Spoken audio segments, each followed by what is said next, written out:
take on the West Virginia Mountaineers in Morgantown. Troy, only 3 head coaches of Mizzou have won their debuts.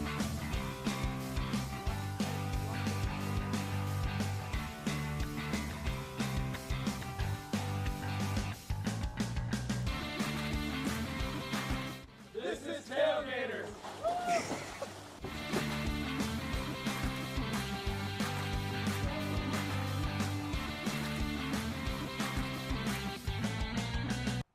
I want to welcome everyone in and thank you for tuning in to Tailgaters, where we take you around the world of sport. I'm Cameron Redler, hoping to perform as well as Julio Jones. And I'm Troy D'Souza, hoping to not perform like Mizzou football this past weekend.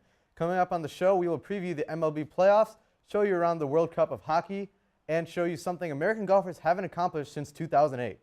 But first, Troy, week 4 of the NFL meant a bye week for the Packers and Eagles, but we'll say hello to the rest of the highlights. Go ahead and roll them. First game, the Steelers dominate in their redemption game in Le'Veon Bell's return with a 31-yard pass here to Darius Hayward-Bay. And the Bills will take on the Patriots. First quarter, LaShawn McCoy scores the only TD of the game. And the Pats shut out at home for the first time since 1993. Seahawks figured out. Fourth quarter, Kristen Michael takes it for the short touchdown. They go up against the Jets. Here, Zeke Elliott pounds it in against the 49ers. Elliott and Prescott account all the touchdowns for Dallas. Only rookies. In the Bengals, A.J. Green takes a short pass 7 yards for the score, and he finished with 173 yards. Bengals bounce back from consecutive losses. In the third quarter, Bears-Lions, 6-yard strike from Hoyer to Zach Miller gets the Bears their first win of the season. No Cutler necessary as the Bears are in the win column. Redskins and Browns now, third quarter. Browns fumble away the possession with the lead. Next possession, Redskins take lead comfortably with a short pass. Redskins would go on to score again and score comfortably. Redskins and the Browns right here. Kirk Cousins gets it done. 2-2 now are the Redskins. And now the Colts in London. Alan Hearns takes a short pass 42 yards for this game-deciding touchdown. The Jaguars are still winless in America, fun fact, but it counts all the same. Falcons and Panthers now here. Julio Jones takes this short pass, 75 yards to the house. It would ice the game. He finished with 300 yards. First time in NFL history, teammates had 500 yards passing and 300 yards receiving. Next up, the Rams and the Cardinals. Fourth quarter, Brian Quick catches a back shoulder fade. Palmer will leave with a concussion, and his status is uncertain for next week's Thursday night football game. Following 2-minute warning, John Kuhn would score this third touchdown of the game, take the lead, and the Saints would get it done over the Chargers. Former teammates Breeze and Rivers reuniting after the game. Second quarter, the Broncos-Bucks. Trevor Siemian gets crushed, and he sprains his throwing shoulder. The rookie first-round pick, Paxton Lynch, enters the game. Throws a touchdown to Emmanuel Sanders in the fourth quarter, get the win against the Bucks. Finally, Oakland Raiders. Oakland led 21-12, but the Ravens stormed back in the fourth. Here, Terrence West takes up the middle for the lead. That would actually beaten by Oakland on the next drive. Michael Crabtree, third touchdown of the game.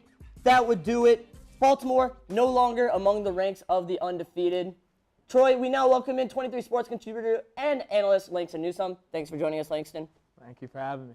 Absolutely. So a week after the Steelers scored only 3 in a loss, Le'Veon Bell returned to help Pittsburgh score 43 with 178 yards of his own. The Patriots just got shut out for their first loss as well, but Tom Brady finally returns from his Deflategate suspension. So Langston, who's going to be the bigger boost to their team now that they're back, Bell or Brady? It's definitely Tom Brady. Looking at the stats right here, they are 28th in passing yards right now, and definitely getting Brady back is definitely a boost over having Brissett and Garoppolo. So definitely Brady's going to be the one to help put them over the edge. I definitely agree. I think the Steelers are perfectly capable with DeAngelo Williams. Not obviously Le'Veon Bell's quite the step up, but DeAngelo Williams is definitely serviceable. And also, let's not forget, this is Tom Brady we're talking about, future Hall of Famer, arguably the greatest of all time. His presence is definitely being felt, or his lack of presence is definitely being felt. Well, I will say this, though. The Patriots did just fine without Tom Brady going 3-1. Yeah. And if you remember back to 2011 when Tom Brady missed the entire season with that injury, they still won 11 games and made it to the playoffs behind Matt Castle. Truthfully, I don't think it matters who you're throwing at quarterback in New England. I think Bill Belichick will still find a way to get it done. That being said, I still agree Tom Brady, maybe the greatest of all time. Yeah. And I think you guys had a good point. It's about the backups as well. DeAngelo Williams could be a starter on a lot of NFL rosters. Definitely. Whereas Garoppolo and Brissett, maybe not so much. So bigger boost to the team, I think it is, in fact, Tom Brady. Langston, the LA Rams defeated the Arizona Cardinals to move to 3-1 on the season, including 2-1 in divisional contests. Is it time to start considering them as a serious contender in the NFC West? Absolutely not. Their quarterback is still Case Keenum, so he can only take you so far. I know he's trying his best, and he's got him to 3-1, so it's definitely serviceable. But you got to think the Seahawks are definitely going to take care of this division. Yeah, and they had the win against the Seahawks and a win against the Seahawks and at Arizona. So some big games there that they were able to get done. But also, like you said, Case Keenum's probably not the answer that they need to go for. Todd Gurley's been struggling. The offensive line looks bad. If they want to compete, they definitely need to figure that out. That's the first step. Yeah, it does my heart good to listen to you guys trash on the Rams. You're absolutely correct. They have zero chance. The Rams do this every year. They'll get their fans' hopes up sky high. They'll win a couple games that maybe no one thought they could get done, only to let you down face first. I know it firsthand being a Rams fan. Basically, my entire life. Former Rams fan. Former Rams fan, yeah, accurate. They'll find a way to still lose 8 or 9 games this year, just you wait. I don't know, 3-1's still a good start, though. It is a good start. Definitely positive signs for the Rams, Yeah. namely that offense getting back on track after a horrendous couple weeks, and that defense, they look good. For sure. And also, Minnesota won the Monday night matchup against the Giants. Does this victory make the Vikings a team to beat in the NFC? I don't know how much I trust Sam Bradford, but defensively they're doing absolutely fantastic right now. And in that division with Green Bay, I still put Green Bay above them as of right now, but as they are in the driver's seat. Yeah, I think for now it definitely it sure looks like it. Bradford's looking good. Obviously, not up to certain standards, but he's looking good, serviceable for them. And McKinnon stepped up in the absence of Adrian Peterson. And like you said, the defense just looks phenomenal out there. Against Cam Newton, against Aaron Rodgers, they've just looked stout. But like you said, I think Seattle still, they're figuring out, but it looks like they're getting to that real quick. I think they're the team to beat in the NFC, though. Yeah, I actually have Minnesota as my second team to beat in the NFC behind Seattle. I think having already beaten Green Bay, I think puts Minnesota ahead of them. That defense is special, man. I think it's right up there with Denver as the best defense in the league. And that offense, they're starting to click. They have a nice play-action game going between Drake McKinnon, Sam Bradford, Stephon Diggs. And that's a real big key as well. Stephon Diggs, his emergence his second year. He had a very good rookie year, but he looks like he is on his way to Pro Bowl status. He and Bradford have an immediate connection. That much is clear. I really like the Minnesota Vikings, but maybe not as much as Seattle, only because Seattle playoff tested. Yeah. They made 2 Super Bowls in a row, won one of them. I think that's my team to beat in the NFC West as of now. All right, Langston. Dak Prescott has led the Dallas Cowboys to a 3-1 record with 2 more TDs Sunday. He now has 5 on the season with no interceptions still. The only quarterback to throw more pass attempts without a pick to start their career is, in fact, Tom Brady. Pretty good quarterback. Should the presumptive starter, when healthy, Tony Romo, worry about his job status when he returns from his current injury? I know it's cliche, but if it's not broke, don't fix it. Right now, definitely Dak Prescott is doing a fantastic job, and that combination with him and Ezekiel Elliott is really working well right now. So, no, I think Tony Romo's days as the quarterback for the Dallas Cowboys are over. Wow. I think there's still a lot of football to be played, so far from being determined, but it's hard to argue with a 5-0 touchdown-interception ratio. Obviously, that'll start to even out a little bit as the season progresses, but he looks good, man. And 3-1 on the season, hard to argue with those results. They have a nice little run-action game going with Zeke Elliott. I really like the way Dak Prescott has played so far. I would roll with him. It's definitely interesting seeing this rookie 1-2 punch with Zeke and Dak. But also remember, these first 4 games, they played the Giants, Redskins, Bears, and 49ers. Not too much top-notch competition, obviously still NFL quality teams, but I definitely think when Tony Romo returns, this is his team. And with that said, there's no need to rush it. They're estimating like 8 after week 8 or something. If he needs to take another week or 2 off, if Dak Prescott keeps playing the way he is, definitely let him play. But 10 years of experience, 4 Pro Bowls, and since 2014, Romo's had a 16-5 record. He's your guy. I mean, that's a good point you bring up about, at the very least, now this gives you breathing room at that quarterback position. Let Tony Romo get healthy back to 100% if that is, in fact, the route you want to go on. One thing that does worry me as well is, of course, Tony Romo's playoff history. He's notorious for maybe struggling a bit with the lights on. Dak Prescott, an unknown as of now, but I think as the season progresses, maybe they'll start getting in these closer divisional contests, get more pressure on him, and we'll see how he does then, and hopefully then we'll get more of a clear idea. Langston, thank you for joining us today and sharing your insight. When we come back, we'll tell you why the Cubs will and won't win the World Series. Don't go anywhere.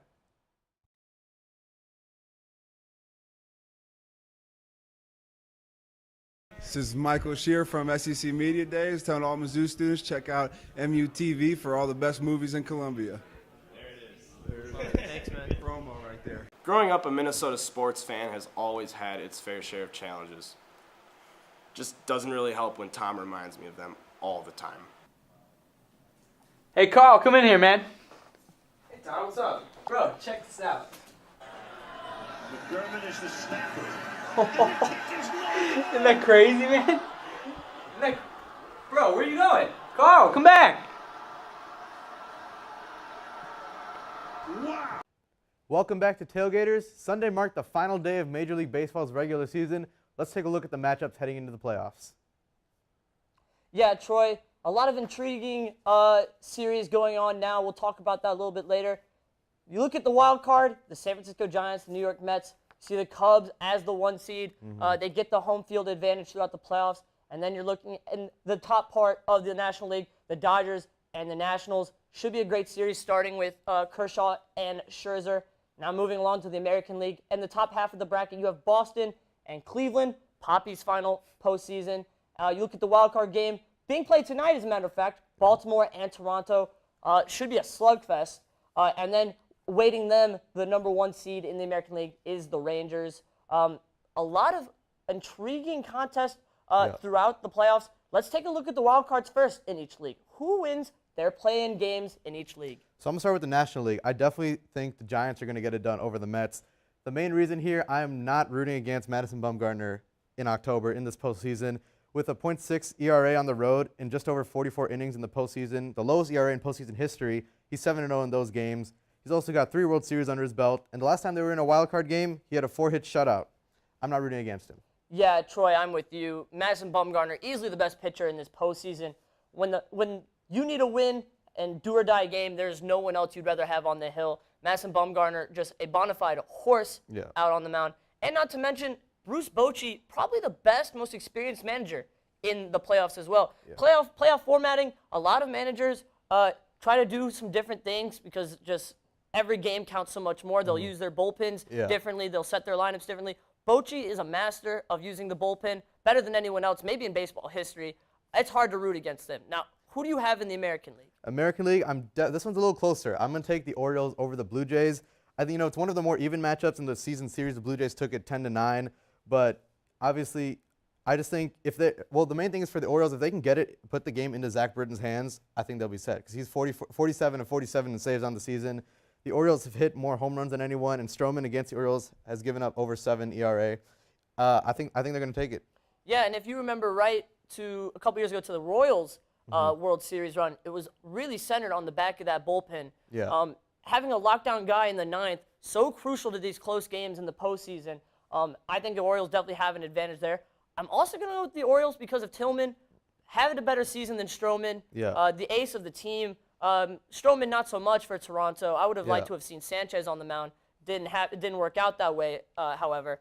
I'm going to go with the Orioles even in Toronto. I think they get it done. Pitching, I also like the manager, Bug Showalter. I think he's one of the more slept-on managers in all of baseball. I think they get it done. Yeah, and you mentioned Tillman. He also hasn't been great. On the season, he's been pretty good, but against Toronto, he's also averaging, I think, just over 8 ERA. So not too great. It'll be interesting. I think it's just going to be like a dinger fest between these two teams. I think it's intriguing how in the National League you could very well see a 1-0, 2-1 game, and in the American League they might hit double digits. Yeah, it's very, quite different on both sides. Both going to be interesting in their own regards. A pitching battle versus a hitting battle. It'll be interesting to see. Contrast.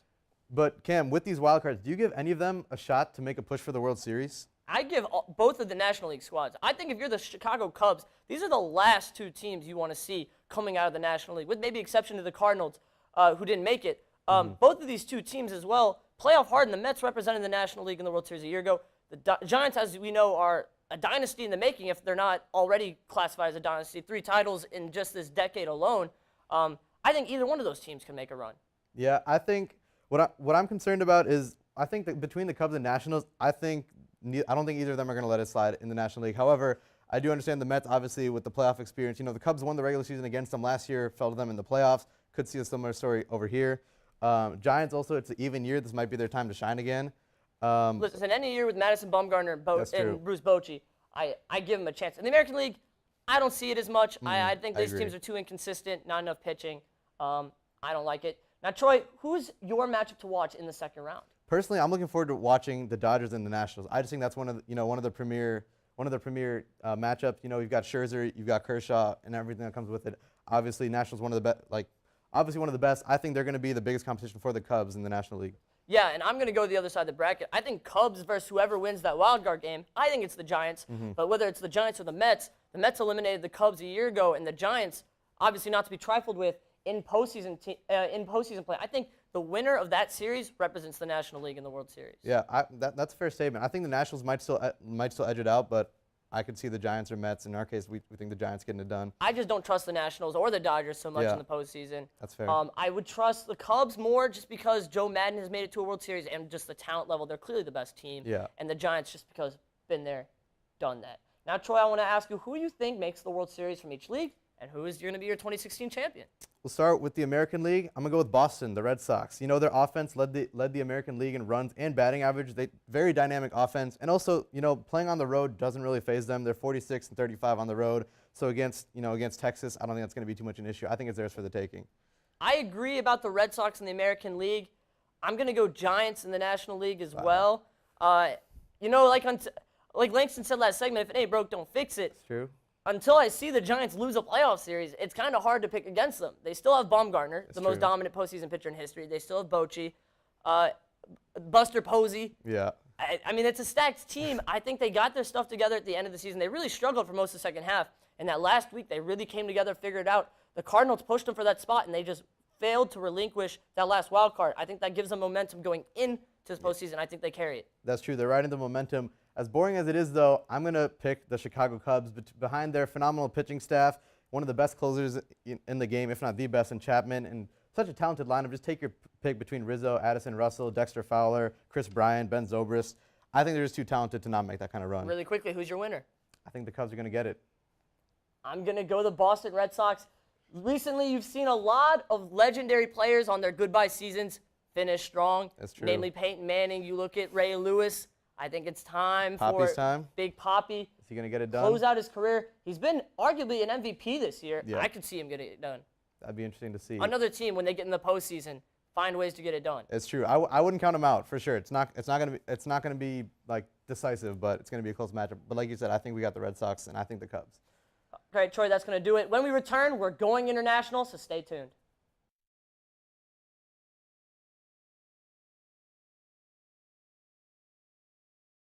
This is Michael Shear from SEC Media Days, telling all Mizzou students check out MUTV for all the best movies in Columbia.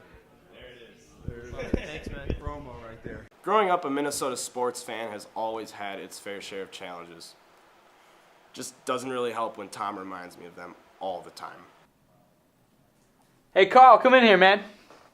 Hey, Tom, what's up? Bro, check this out. McDermott is the snapper. Isn't that crazy, man? Bro, where are you going? Carl, come back. Wow. Welcome back to Tailgaters. Some international competitions came to their conclusions this past week. First, the World Cup of Hockey. The favorite team, Canada, did what was expected, sweeping the European squad in the finals to reaffirm what most already believed: Canada is the best hockey country in the world, and it's not close. What else was there to take away, Cam? Well, I actually respect the fight of the European squad. I thought it was admirable. Yaroslav Halak played his heart out in that final series. Though they lost 2-0, it wasn't so much about Halak, but just the minuscule mistakes they made towards the end. Both of Canada's goals in that final game came on a power play. They were just a few mistakes away from being very much in this series, they were a team that people really didn't expect much from. This was really a Cinderella story. Yeah, absolutely. You know, Europe wasn't really expected to be there. One thing I did notice from the Canadian team, Canada definitely made the right choice with Carey Price. Coming off injury, you know, there's some concern there, but with a .957 save percentage, I think obviously very clearly they made the right choice.